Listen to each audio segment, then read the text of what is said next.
Imaginar qual seria o próximo passo de Tarkovsky depois de O Espelho foi um verdadeiro desafio.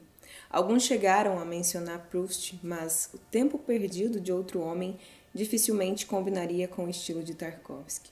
Além disso, O Espelho parecia ser o ponto alto da busca de Tarkovsky pelo seu próprio tempo perdido. Ele se liberou completamente, despejando na tela uma gama de sentimentos filtrados pela sua própria personalidade. E de forma curiosa, nós, o público, experimentamos essas emoções como se fossem reflexos de uma vida compartilhada por todos antes e durante a guerra, trazida à vida com um poder quase mágico. A infância que Tarkovsky retratou foi rapidamente identificada como a dele mesmo, tanto por aqueles que lhe escreveram depois de ver o filme, quanto por muitos outros que, mesmo sem escrever, reconheceram suas próprias memórias e lutas pessoais na tela. O próximo projeto de Tarkovsky com o Mosfilme parecia prometer um retorno ao gênero de ficção científica e à estrutura de trama que Tarkovsky havia recentemente rejeitado. Muitas esperanças estavam depositadas na adaptação da novela dos irmãos Strugatsky, Piquenique à Beira da Estrada. No livro, a história gira em torno de uma área restrita, a Zona, onde a Terra foi invadida por uma entidade celestial misteriosa. A Zona é fortemente guardada e cheia de armadilhas e tentações. As leis físicas normais não se aplicam lá.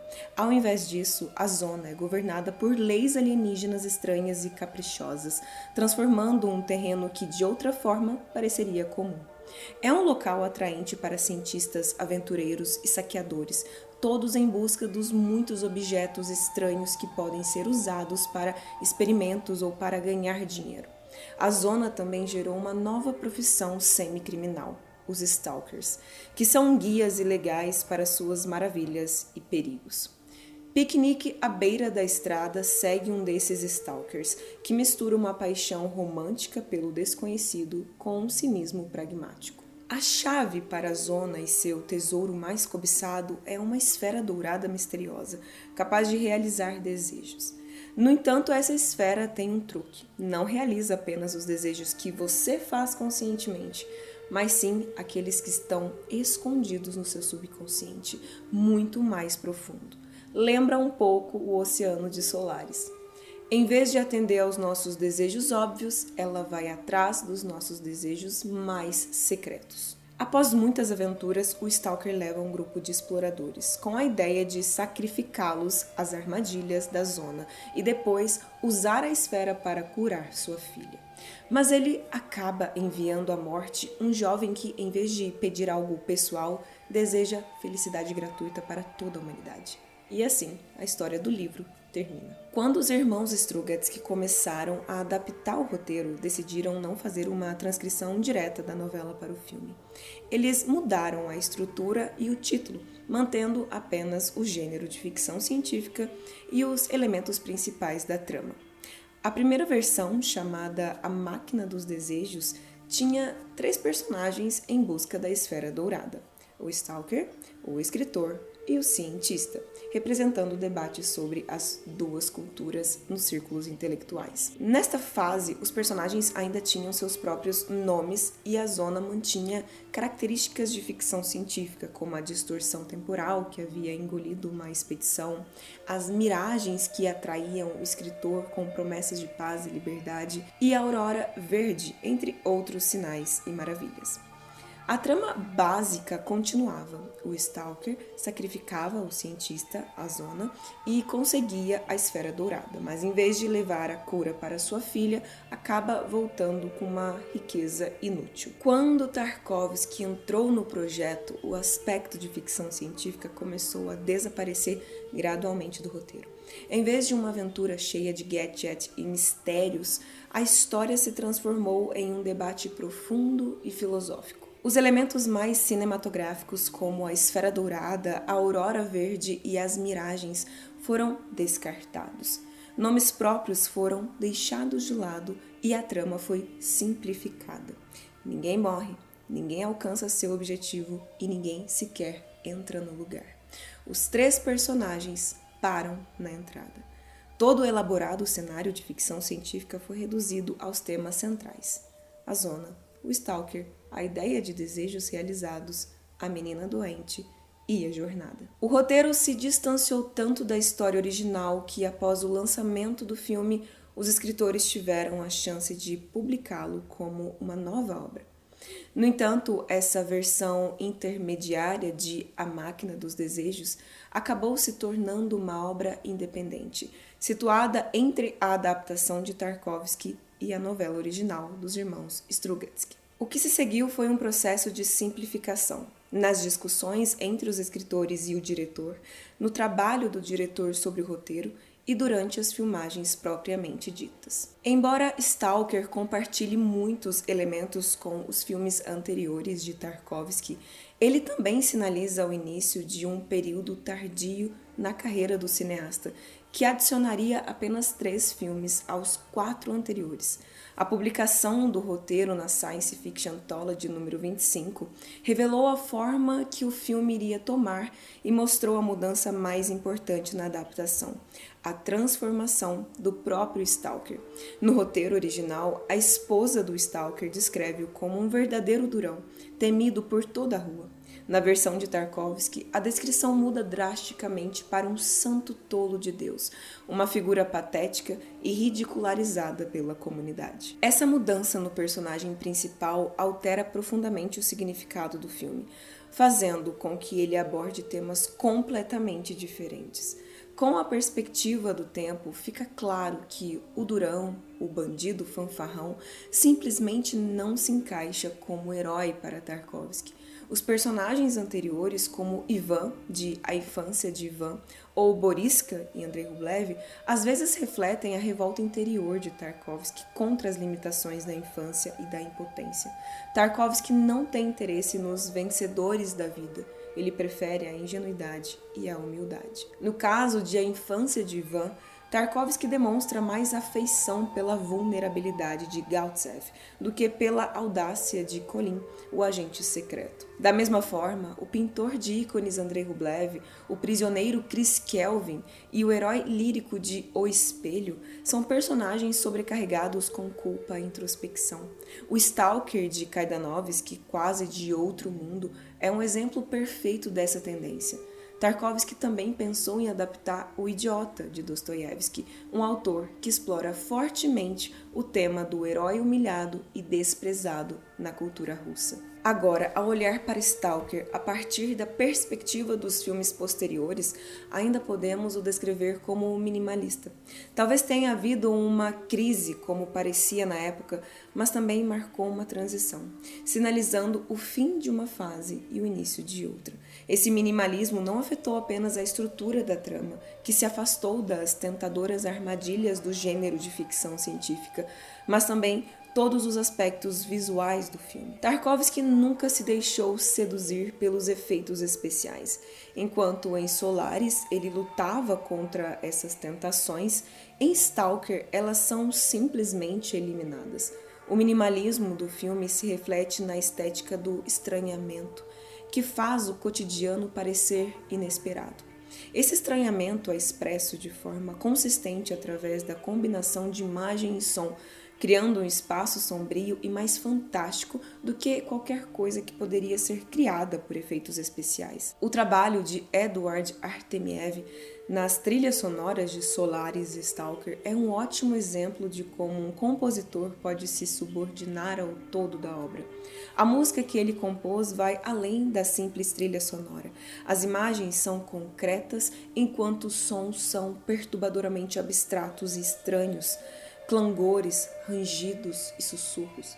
Esse contraste entre a concretude das imagens e a abstração dos sons ajuda a construir uma atmosfera que acentua o minimalismo e a profundidade do filme. Em Stalker, não são apenas os elementos de ficção científica e os efeitos especiais que são eliminados, mas também o verossímil cotidiano da história original dos irmãos Strugatsky. A realidade cotidiana que dava estrutura à narrativa a partir do Stalker e seu retorno para casa é reduzida a um mínimo quase simbólico. A cor, um elemento que sempre foi um desafio para Tarkovsky, também é minimizada. Em vez de um filme em preto e branco, que seria uma excentricidade no cinema soviético dos anos 70, a cor é atenuada a um registro quase monocromático em tons de azul e cinza. As poucas sequências com cores normais funcionam como surpresas inesperadas. A psicologia dos personagens também é quase completamente eliminada. Tarkovsky não se preocupava tanto com a habilidade do ator em criar um personagem autônomo. Para ele, os atores eram mais um meio para um fim. Não é por acaso que o herói de sua confissão em O Espelho não tem rosto nem forma física, aparecendo apenas como uma mão libertando um pássaro no final. O trabalho em Stalker foi marcado por um processo incomumente longo e repleto de conflitos. Um erro de laboratório que comprometeu grande parte do material já filmado deu a Tarkovsky a justificativa para romper com seu cinegrafista e começar quase do zero. Nesse processo, ele se tornou não apenas coautor do roteiro e diretor, mas também diretor de arte, aproximando-se de seu ideal de autoria absoluta e completa. Isso provavelmente explica a unidade ascética e o estilo que permeiam o filme de maneira insistente do início ao fim. Em Stalker, as imagens monocromáticas frequentemente se transformam em cor, mas nada que remotamente lembre um futuro distante. A miserável casa do Stalker, com sua única cama de metal compartilhada por toda a família, fica grudada à parede de um pátio ferroviário, balançando a cada vez que o trem passa com estrondo. O portal para a zona também é desorganizado e nada parecido com um cenário típico de ficção científica. Parece mais com algo do presente ou até do passado recente, coberto de lixo e negligenciado como um ferro velho de coisas antigas. As famosas armadilhas da zona, as maravilhas que deveriam ser marcantes ao longo da jornada, não apresentam nada de maravilhoso ou sci-fi em suas manifestações. Em vez disso, sugerem uma monotonia opressiva. A mais temida delas, a temida moedora de carne, é apenas um longo tubo cinza-chumbo, semelhante aos usados para canalizar água subterrânea. Atravessá-lo é mais um teste de força espiritual ou psicológica do que física. Outra armadilha é um trecho comum de areia, enquanto trilhos de trem quebrados, edifícios dilapidados, tijolos quebrados e ruínas evocam uma paisagem familiar para quem tem lembranças da guerra. Tarkovsky via uma ligeira alteração no cotidiano como mais ameaçadora e aterrorizante do que qualquer coisa criada por efeitos especiais sofisticados. Por exemplo, em meio às ruínas vazias e há muito abandonadas, o antigo telefone toca de forma inesperada. Para Tarkovsky, o verdadeiro medo no futuro vem do estranhamento e da ambiguidade, levando a uma esfera de suposições instáveis. O cachorro preto que acompanha o Stalker nesse cenário desolado, onde os sinais de vida são apenas a voz distante de um cuco ou o canto de um pássaro, não é um poodle de contos faustianos, mas um vira-lata comum. Mesmo assim, sua presença silenciosa sugere um aviso, como um eco de uma lenda meio esquecida. Em Stalker, assim como Solaris antes dele, há poucas cenas de fantasia convencional de ficção científica, e aquelas que existem não são o que mais marca o espectador. O que mais fica na memória é provavelmente o modesto vale que, de repente, aparece em cores para os viajantes, um pequeno campo de grama e flores silvestres insignificantes. Os personagens falam de um maravilhoso campo de flores, mas isso é simplesmente porque, dentro da opressiva e silenciosa vacuidade da zona, esse vale sozinho preservou sua modesta naturalidade. O filme é ascético e concentrado, sem digressões, flashbacks ou qualquer referência a uma vida passada dos personagens. É primeiramente uma jornada espiritual intensa, um caminho para o autoconhecimento para os três protagonistas. Grande parte do filme é capturado em close-ups, com uma linguagem corporal e facial altamente expressiva, às vezes tão estilizada que parece um desenho. Tarkovsky usa novamente dois de seus atores favoritos, Solzhenitsyn e Grinko, o escritor e o cientista, mas confia ainda mais no novo ator, Kaidanovsky, no papel do Stalker. Enquanto o escritor discute incessantemente sobre o significado da vida e da morte, revelando uma superficialidade que reflete seu próprio ego e ignorância sobre as motivações dos companheiros, o Stalker surge como algo muito mais complexo do que o aventureiro destemido que os outros imaginam. Ele se apresenta como um apóstolo e mártir da esperança, empenhado em levar seus clientes ao quarto milagroso e dar-lhes a chance de realizar seus desejos. Seu rosto e corpo, filmados com uma expressividade marcante, foram desgastados por tentativas infrutíferas, refletindo o vazio e a planura da paisagem da zona. Ele é uma personificação da busca por significado, uma súplica que permanece sem resposta ao final da jornada, carregando uma qualidade dolorosa e inacabada. O simbolismo cristão, que já era evidenciado desde a infância de Ivan, se desenvolveu naturalmente em Tarkovsky, evoluindo para um significado ético além do religioso. Em Stalker, o motivo da Trindade aparece visualmente em várias sequências. Após a igreja sem telhado e profanada, há uma imagem do fragmento do altar em Ghent submerso na água, no sonho do Stalker, rodeado por peixes, um símbolo de Cristo que acompanha o Stalker tanto de dia quanto de noite. Essas associações cristãs não são acidentais, elas fazem parte da concepção deliberada do autor. Finalmente, os viajantes chegam às tão esperadas ruínas, que de forma surpreendente tem uma aparência perfeitamente comum. O piso de azulejos e as seringas quebradas lembram mais um laboratório abandonado do que um lugar de mistérios espaciais, sugerindo que a destruição pode ter sido causada por experimentos puramente humanos e não por forças externas. Uma vez no local, nenhum dos personagens encontra em si a força necessária para testar os poderes misteriosos do quarto. Eles parecem ter perdido a fé e o desejo necessários para provar o que acham que podem conseguir. O escritor se agita um pouco e depois se retira, e o cientista desarma a bomba que havia levado com tanto esforço até a zona. Ao confrontar o vazio de suas próprias esperanças e crenças, eles percebem sua própria falta de espírito e são incapazes de transformar seus desejos em realidade ou de testar a fé que mal possuem. O quarto milagroso prometido para realizar todos os desejos acaba parecendo tão comum quanto o resto da zona. A única prova de sua eficácia vem da história do Porcupine, um personagem que nunca aparece na tela, mas é descrito através das palavras dos outros personagens. Essa presença apenas verbal é um novo elemento no cinema de Tarkovsky. No final, o Stalker, o eterno apóstolo em busca de um sentido mais profundo, retorna insatisfeito à sua modesta casa com sua esposa e filha doente, esperando por ele. Os motivos recorrentes em Tarkovsky ainda estão presentes, mas reduzidos e cortados pelo minimalismo do filme.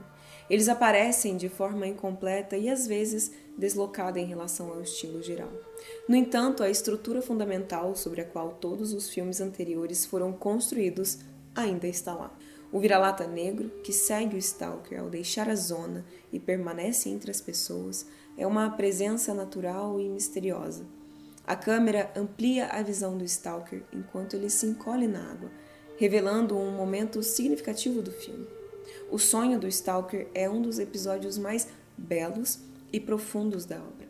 Relações familiares e a infância também estão presentes, mas o diretor mantém o foco estrito na linha da trama, sem se desviar. O monólogo final da esposa do Stalker é talvez a parte mais poderosa do filme.